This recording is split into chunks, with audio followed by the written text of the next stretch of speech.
Today's tile planning day, and I'm going to talk to you a bit about what to do when planning your tile layout. As you can see, we've taken the tile that we're going to put on the floor and we've laid it out so that we can see what the pattern is. That's not the big part.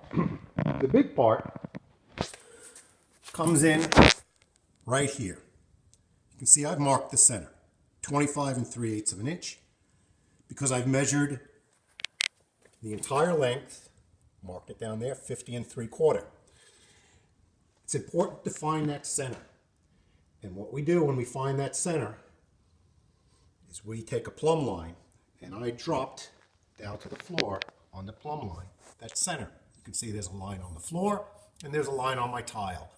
I center the pattern in here. What that will do, it will center the pattern between the two frames that you see there on the wall and that hole in the floor.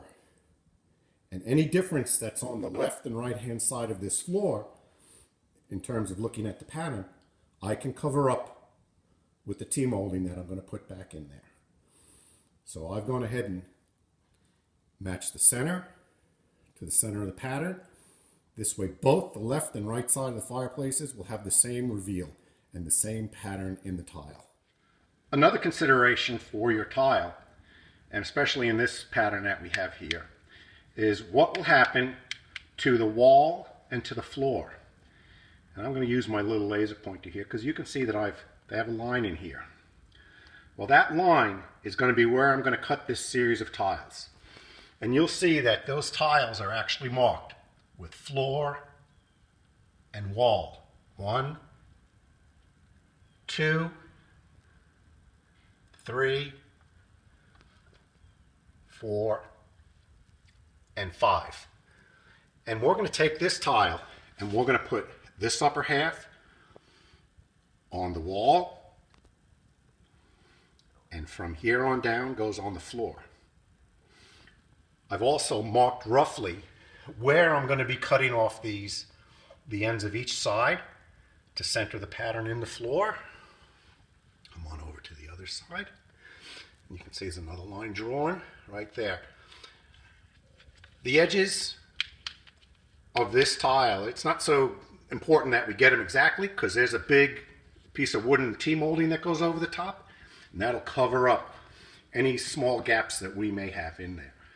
So with that said, I've gone ahead and I've marked every tile. You can see that I have every row and every tile marked. I'm going to pick these tiles up now and put them in a box for safekeeping, and I'll work on cutting them a little bit later.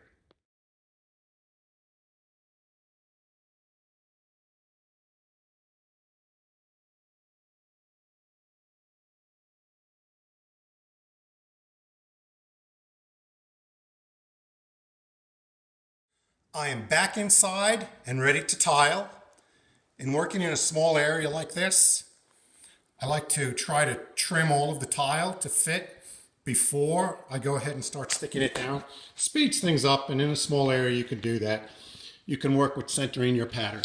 As you can see, I've gone ahead and left the space on the end of the tile between the floor because I have a relief on the end of my T-molding, and that T-molding is going to go right down in that space. So I'll come back later on after the tile is all set and the thin set has cured and the grout is in. I'll come back and I'll do I'll do the T-molding installation. I'm back, and I'm back to go ahead and put this tile down. And I've placed each one of the rows so that it comes down in order. So the top tile is going to be this first row, and they'll be going out this way. And you'll notice that I have a couple different types of trowels. When you're working with your tile, depending on what format your tile is, you can see this is a lot of little pieces. You're going to wind up using a much smaller trowel depth than you would on a bigger format tile. I'm not going to use this one. We're going to use this. You'll also see that I also have a rubber mat here. I use this for spreading out the grout I also use it when I'm setting the tile. I'll press the tile down. But before I get started on setting all of this tile, we've already gone ahead and we've put a leveler down here. Well, this leveler has been here a week already. We're going to go ahead and vacuum this and get it ready for placing the thin set down and finishing the tiles off.